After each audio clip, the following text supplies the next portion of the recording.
Welcome to the Healthified Family Podcast. I'm Kristi Dugan, and here we have Marissa Corless with us today.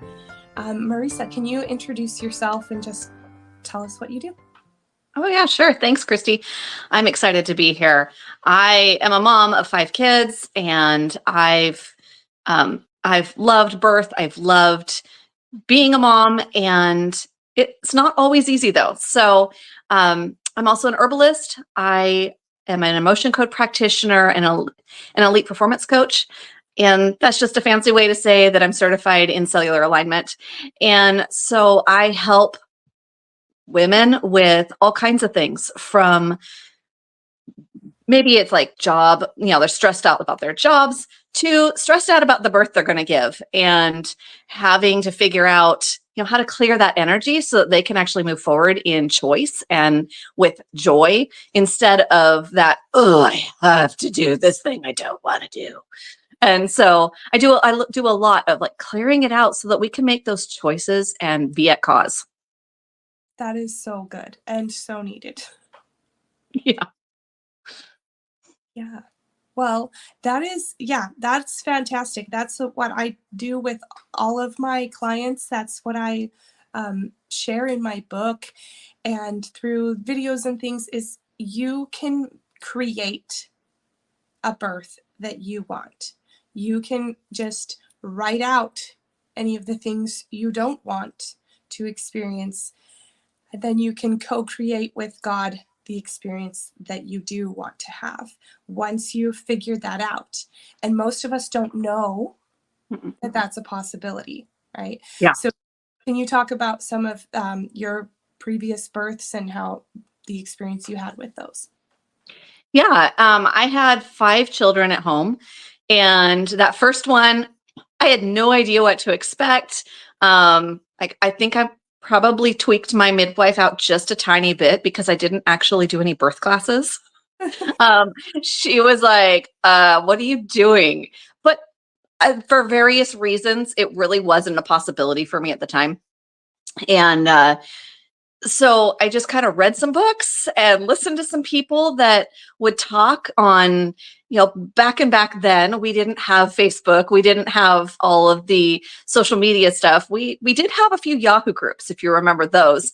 And I just listened to moms and listened to, okay, what worked, what didn't work.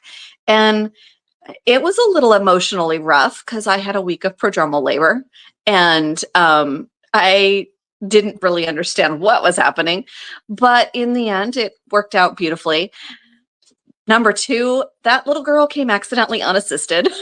At that point, I was like, I don't know what I'm doing. It was simultaneously the best experience and the worst experience. And then I learned a few things. And so when number 3 came along, well, that was emotionally draining because I was physically had a really, really rough pregnancy, and I didn't know how to deal with it at the time. Wow, I wish I had the tools now that I had, that I wish I had the tools back then that I have now, because I was just, you're in trouble when an old man asks your husband, now, when is your wife due? She looks really uncomfortable, and you're only 20 weeks pregnant. Oh.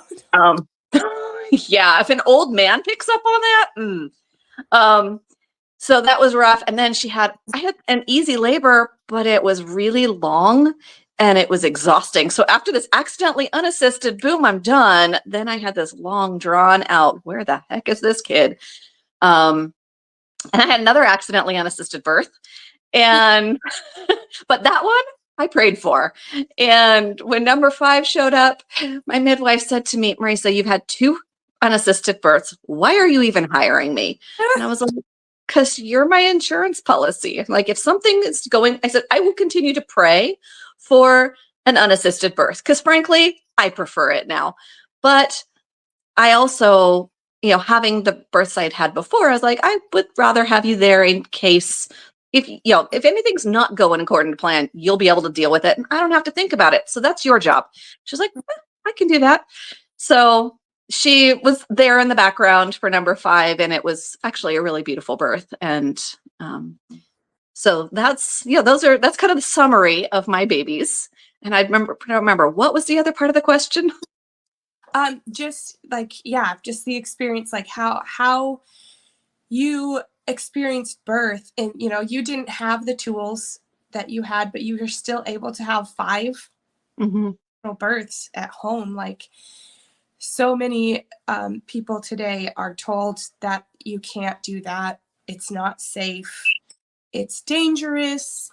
It's painful. You're going to suffer. Like, Yeah. they just it's the narrative that we've Mhm. been fed, mainstream, all the media, all the movies. And if somebody accidentally has an unassisted home birth, like getting from their house to the car or something, or in the car, heaven forbid, it's just so over the top dramatic. They could have died. And you're like, it's a natural process. And it happens, and it's been happening for thousands of years without this big, expensive system. Yeah, I mean, and honestly, both of my unassisted births, they were comical. When my number 2 child, when she was born, I had a couple of random contractions. I was like, oh, this could probably be labor could get starting, but I'd had that, whole week of labor. And then all of a sudden, I had 3 solid contractions. I was like, okay, this is it. Called the midwife, had 3 more on the phone. And she's like, okay, I'm on my way. I hung up the phone and hit transition. And I was like, why? And I remember telling my husband, why won't these contractions leave me alone? And he's oblivious. He was like filling up the birth tub, do. And I was like, okay, I'll do this now. I'm like, okay, I have to pee. Like, that was like the thing. I was like, as soon as the tub wasn't filled, and I was like, I gotta pee. I need your help. So we start to walk. And then all of a sudden I just felt her drop. And I looked at him and I said, this baby's coming right now. And he goes, what do you mean the baby's coming right now? Oh, and by the way, we're in the dark with nothing but Christmas tree lights on. And I said, well, he goes, what do you mean this baby is coming right now? And then my water broke. And I was like, and my water just broke. And he's like, what? So I laid down on the floor on my belly. And I was finally comfortable for the first time in like however long it had been. I was like, oh, I'm finally comfortable on my belly. That's the funniest part to me. That is really funny. And I just laid there and I was like, and I thought to myself, the contractions are gone. I feel good. I'll just take a nap until the midwife gets here and then I'll have the baby. And then the next contraction hit and she was coming out. Like, that was it. I had 3 more contractions and she was in my arms, and she actually was born sleeping, not dead, but sleeping. Yeah. And she was just like, and so we were trying to like, oh, we got to suction her because she's not crying. So we had this bulb syringe that was all sealed up and we couldn't open it because we've got fluid on ourselves. And we're tossing it back and forth, trying to get this thing open. Finally gets a knife to slice it open. She gave us the dirtiest look that I have ever seen in a baby. And guess what? She's 20 and she still gives me that look. I believe that. But it was chaos, but it was fine. I don't think we had any of the towels nearby. We didn't have whatever. So we finally, grabbed some towels, wrapped up, and then I just sat on the floor until the midwife got there. I'm like, no big deal. Okay, so question. Yeah. Were you on your hands and knees when she came out, or were you still on your belly? I was on my belly. I was kind of I stuck my butt in the air, but I was on my belly. Pose? Yeah, like child's pose. Yeah. Oh, that's so interesting. I've never heard of someone delivering in that position. Why not? Why not? Yeah, why not? Yeah, that was just where I was. I didn't even, and it happened so fast. I had that my water broke. The next contraction, she was crowning. The next contraction was her head. And the next one was her body. So there was no time to fidget around, and they came in rapid succession. And I didn't, because I had decided I'm just going to sleep until the midwife comes. I actually completely surrendered. Yeah. And so I wasn't pushing. I just existed. Yeah. And not knowing that was a possibility, not knowing that fetal ejection reflex was a thing, actually scared me. When I was down, that's why I said I never wanted to do that again. And, and I was scared about it. I didn't understand the birth as well as I could have. And so looking, that's why after number 3, I was like, wait, no, I really would like another unassisted birth, because I had realized that that fetal ejection reflex was so powerful and made it so much better than trying to control it all. Yes. I think it sounds like an absolutely beautiful birth experience minus the emotion, right? Yeah. And that is something that we can control and influence, but so many times, if it doesn't go exactly how we think it's supposed to go, or we've seen it go in a movie or in a previous birth or whatever, then we think, oh no, something's wrong. And absolutely nothing was wrong. Your body was doing everything it needed to do just perfectly, absolutely correctly. And it's like only your mind was bugging out, right? Everything else was fine. And I think, wow, if we can help women see this is what your body is made to do, it will do it whether you control it or not. Yep. For sure. Get with your body, surrender, relax, don't freak out. Your body's going to do its thing. And that's with my last 3 births that were pain-free. I was able to do that. Whereas my other births, same thing, trying to control it. Like trying to. Yeah, I think that it really did boil down to the definitions I assigned to the experience. Like right after it happened, I was like, oh my gosh, and there was part of me that was on this high of like, I did it, and hey, everything was great. And, wow, that was pretty powerful. And, my husband, he caught her, and actually he caught the next 4. After that, he was like, midwife can move over. I'm catching all of them. She doesn't need to be doing this.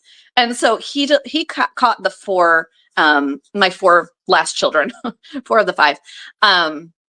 But I think what was really interesting is, so I took something called Dr. Christopher's birth prep, and I did that with the 4 last children.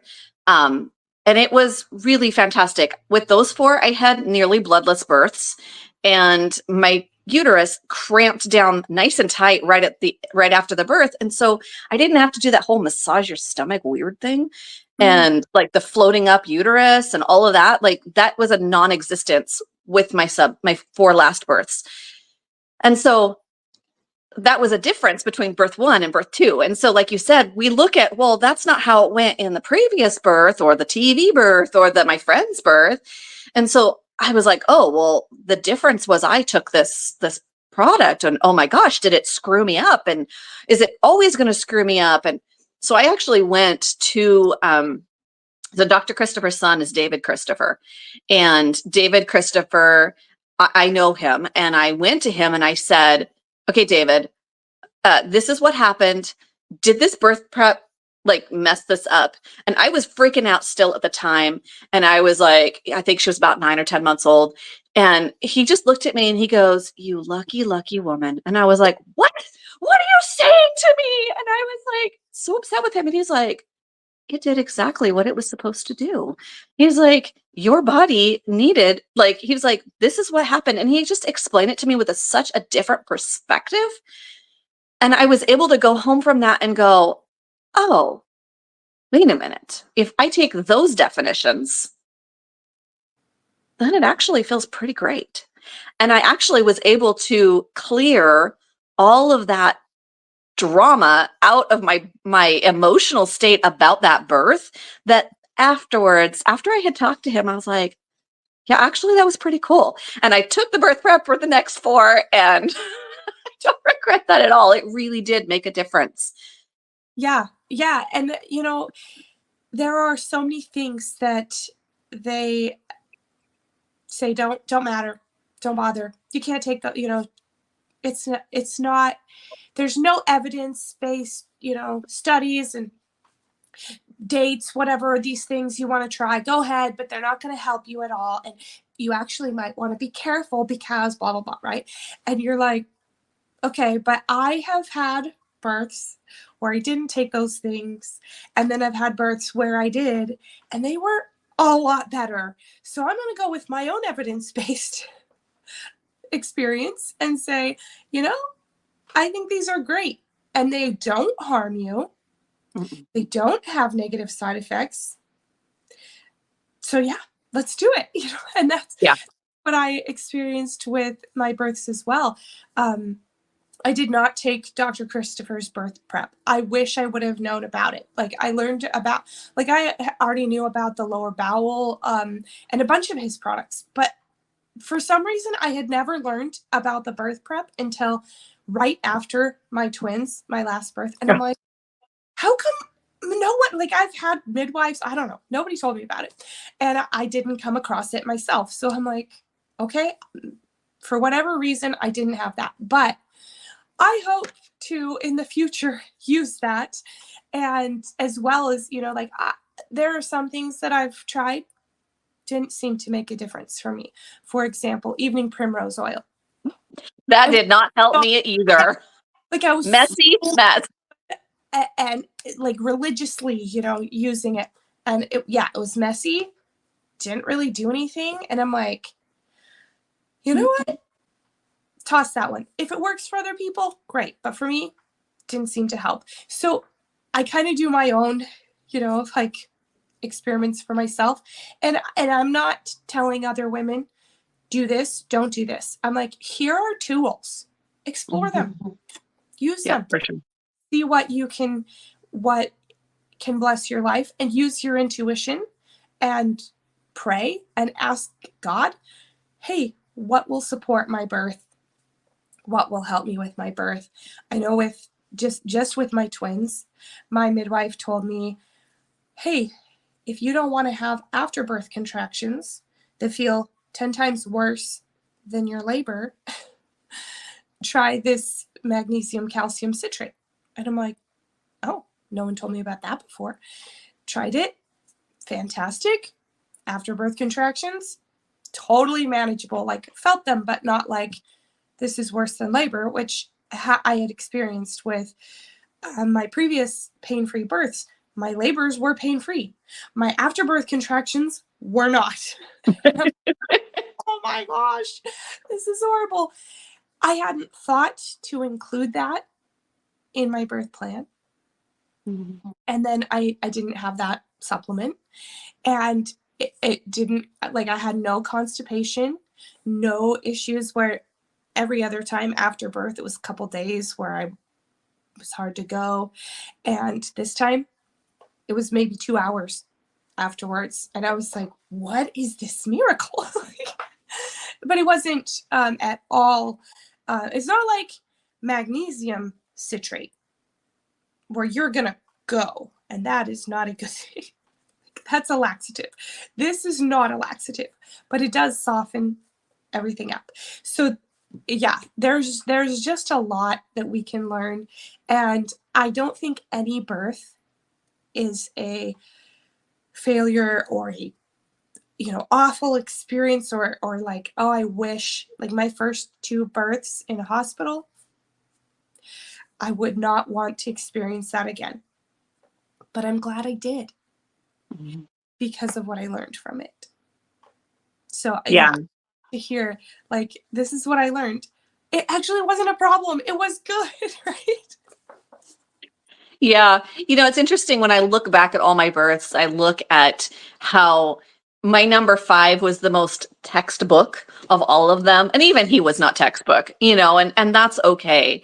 And it is true. We pick up different tools along the way. I actually used an herbal blend called Contract Ease with all 5 of them.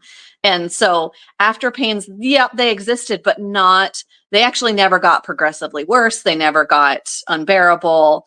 And I never had bowel issues with any of them, but I took that Contract Ease religiously. And I remember I was blessed with a friend who knew about it ahead of time. And so when I had that number 1, she was like, you need this. And she goes, oh, and by the way, she goes, because the midwife we had both had for my first and whatever numbers she had, was kind of anti-herb. She was a certified nurse midwife, but she delivered at home. And so she said to me one time, she's like, I'm afraid of herbs because I don't know anything about them. Okay, fair enough. She didn't know anything about them. And so she was being really cautious, although she had no problem with homeopathy. She loved homeopathy. But she said, so because of that background, she had told my friend, don't take it yet until you need it. And then my friend said it didn't work. And she goes, take it as soon as the birth. And it doesn't matter what the midwife says, just take it right after the birth. And I was like, okay. And she happened to be at my birth. So she's like, and here you go. And she gave it to me. And that's really how you had to do it, is before the after pains kicked in, take the stuff so that you were already on top of it. Yeah. And I did. I did have to take more of it for longer with subsequent births, but I didn't have terrible after pains. And that is such a blessing, because I think it was number 3, 1 and 2. I didn't have any. It's fine. No one told me about after pains, because typically you don't get them till subsequent births, right? Mm-hmm. So number 3 was really fast. So I was in 9 days overdue. Didn't leave to go to the birth center as quickly as I should have, but I didn't know, because it was my first natural labor not being induced. We got to the birth center, and 10 minutes later, he was out. My water didn't break. He was born in the call. Like, cool. Just like so fast. They turned the water on because I was going to have a water birth. They turned it right off. They were just like, never mind, he's here. But so it was, I mean, there was some pain with that one, but it was so fast. It was like, I didn't tear. It was pretty good. And there wouldn't have even been pain, except I was resisting it and freaking out because I was in the car, right? Like, once I got to the birth center, it didn't, like, I don't remember it really hurting. Even pushing him out, it was like a relief. I'm here. I'm safe. I'm not in the car. It was wintertime, right? And I left the birth center maybe like 3.5 hours after I had him. We spent the night in, we lived an hour away in this little tiny town. So we spent the night in the bigger town. And that was the most miserable night. Like, this is horrible. What is happening to my body? Like, I feel like I'm going to have a whole nother baby. Like, what is this? And the woman I was staying with also had 10 kids. And she's like, oh, you're having afterbirth contractions. And it was just like, that simple. And she didn't have a remedy or anything. It was just like, sorry. Ah! Ouch. And I tried Tylenol, but I'd already learned by that point in my life, Tylenol doesn't do anything for me. Ibuprofen doesn't do anything for me. Like, I've never noticed a reduction in pain or symptoms from those. And so, yeah, it was like I took a couple of Tylenol and I was like, yeah, this isn't working. Never mind. And it was only, maybe it wasn't even 24 hours. It's probably like 14 hours of that. But still, it was like, okay, now I know about this, but I didn't know what to do for the other subsequent births. And some of them were less severe than that one, because I was taking more herbs and, drinking prenatal tea and stuff like that. But with him, I was just taking, I think I was taking like Smarty Pants gummy vitamins. Not really. Yep. You do the best you can with the tools that are already in your toolbox, and then you learn a few more. Like, okay, well, I know that other prenatals make me vomit, so I'm going to see if I can handle these. And yeah, I can. And who can't handle a gummy? Mm-hmm. Yep. Yum. But it wasn't, I don't think it really helped, like, with me, So, absolutely. So what tools do you have now that you wish you would have had with previous births? Yeah. So my biggest struggle that I never really got on top of was the mental game. And the, like in the birth, I was actually really good at that surrender. I had a routine of like, okay, check, body scan, relax my jaw, relax my feet, my hands, relax my toes. I had visualizations of like, I was just like, everything's opening and the baby's coming out. I always visualized Thumbelina. I don't know if you know that fairy tale, but like the little baby in a flower, that's my birth vision was Thumbelina. It was like, I am letting Thumbelina out. Like, and so small, instead of envisioning like, yeah. I'm a bowling ball. It's just Thumbelina. It's just Thumbelina. Everything opens and then Thumbelina comes out. It's great. Those were really my, like, and I was really good in the birth. But for me, the biggest struggle is actually pregnancy, the mental gain of pregnancy, the mental game of the weight gain, of the things don't fit, the can't move properly, and I at the time didn't realize with like 3, 4, and 5. With number 3, I mentioned people thought I was like giant pregnant and all that. I had some food sensitivities I didn't know about that were contributing to an endocrine crash. And so my ligaments were popping out and falling apart, and I couldn't walk, and I was in constant pain, like all of those kinds of things. And then like the constant nausea with number 5, and the mental game of not being able to take care of my kids and feeling like a terrible mother because I wasn't. So what I have now that I wished I'd had then was 2 things. One, the AO scan. Holy cow, that has made such a difference, because it's when your voice tells you all about the emotions going on in your body. Your voice tells far more than happy and sad, which is what, when we listen to people, that's usually what we pick up on. But there's relationship conflict, there's fear of failure, there's money conflict, there's insecurity. Like there's so many different things that come up in there. And so what that does is it gives you sound, like a custom sound bath every single day, and helps bring your body out of that fight flight. Because for me, I was always in fight flight during pregnancy. I was constantly that adrenaline, that cortisol of like, stress and all of the yeah buts. And then in that same app, I've got mind sync. So, affirmations, those affirmations, you hear them and you're like, yeah, good luck. That's not true. And you kind of like swat them away mentally. Well, that's because your conscious mind is overriding that subconscious. But when you run it through the AO scan, you can create what's called a Hertz offset, which means that it's going to be a little different in this year and this year. So to the ears, it sounds a little bit wobbly, but that actually goes into the subconscious faster because you've bypassed the yeah, but slap it away. And so if I had had those things, that would have been really, really powerful. And I have used it for some of my clients. I have helped them with their births, even like, and during their birth, running frequencies, special frequencies to support that pain-free, to support that relaxation, that drop the anxiety. That's another section in the app that like that whole thing would have been so powerful for my entire pregnancy, birth, and beyond. Just the ability to support that way. And the other one is I so wish that I had had a cellular alignment practitioner. I had an opportunity a couple of months ago.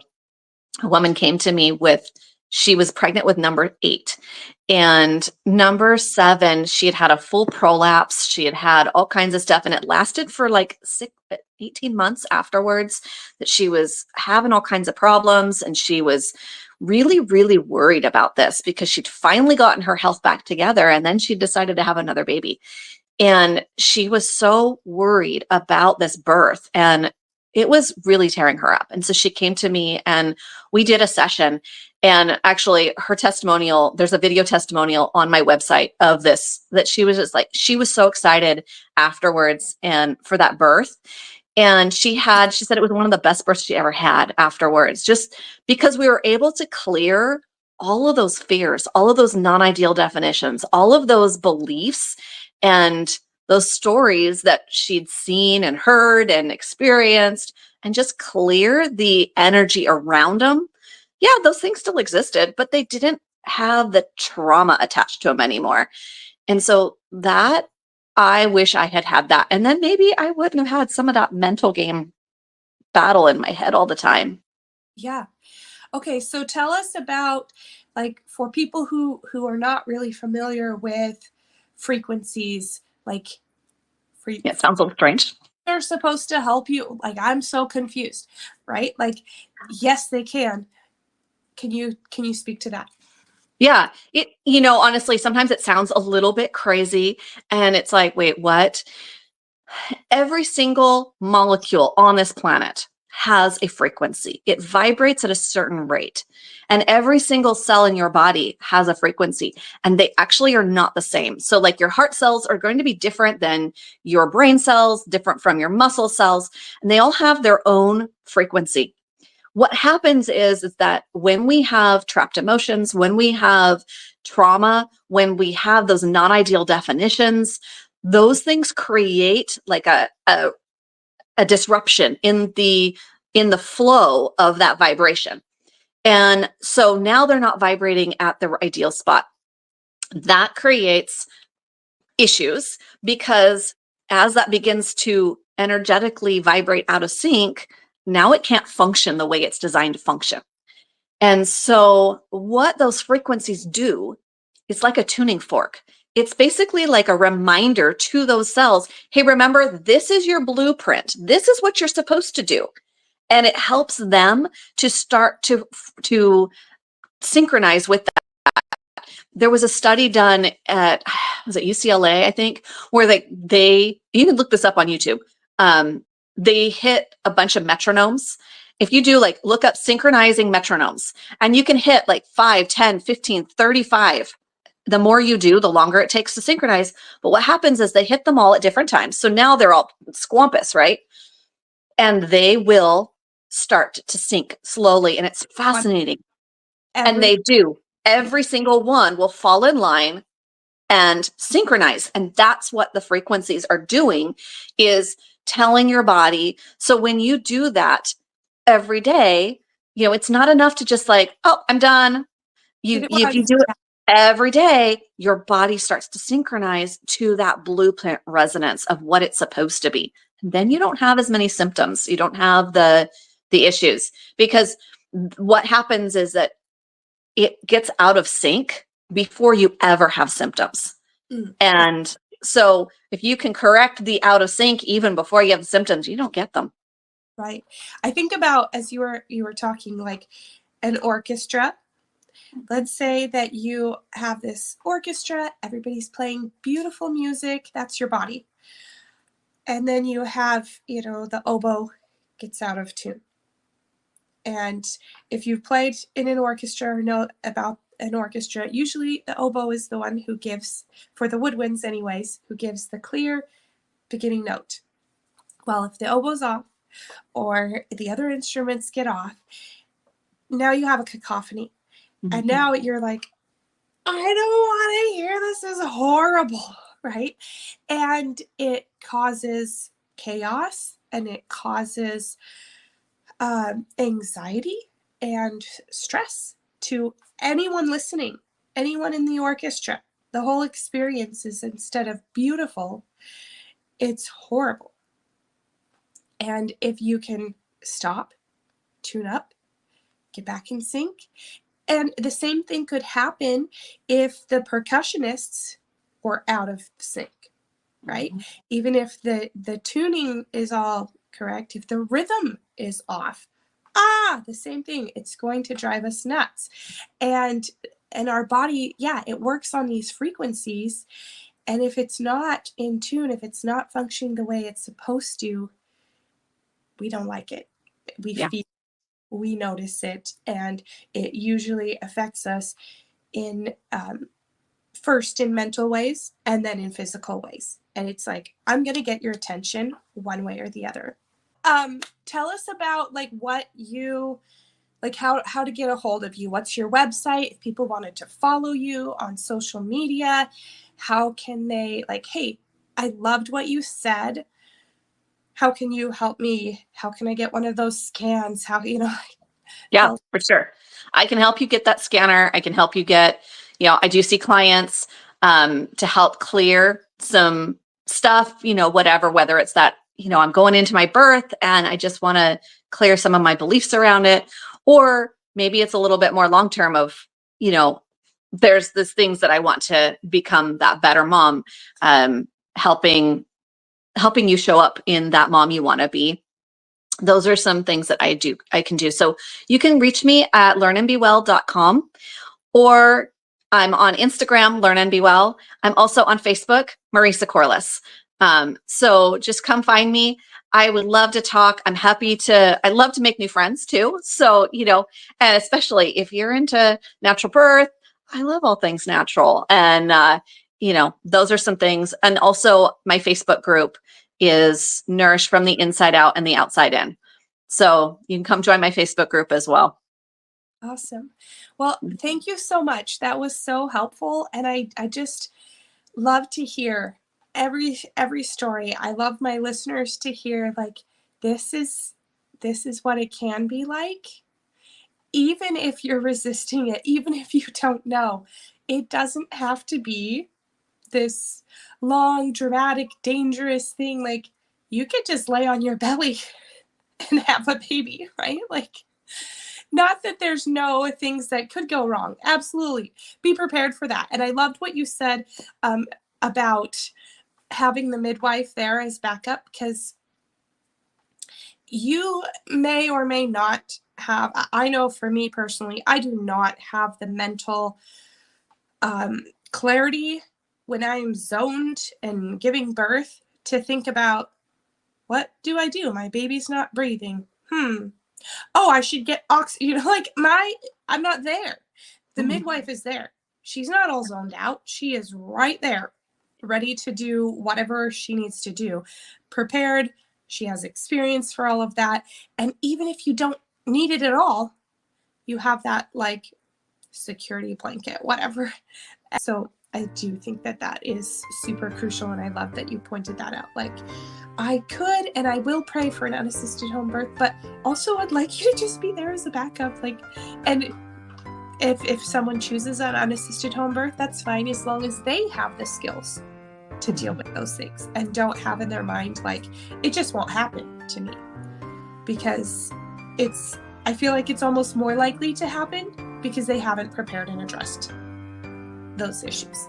And so their mind is going to bring them up and possibly cause them because they're not prepared.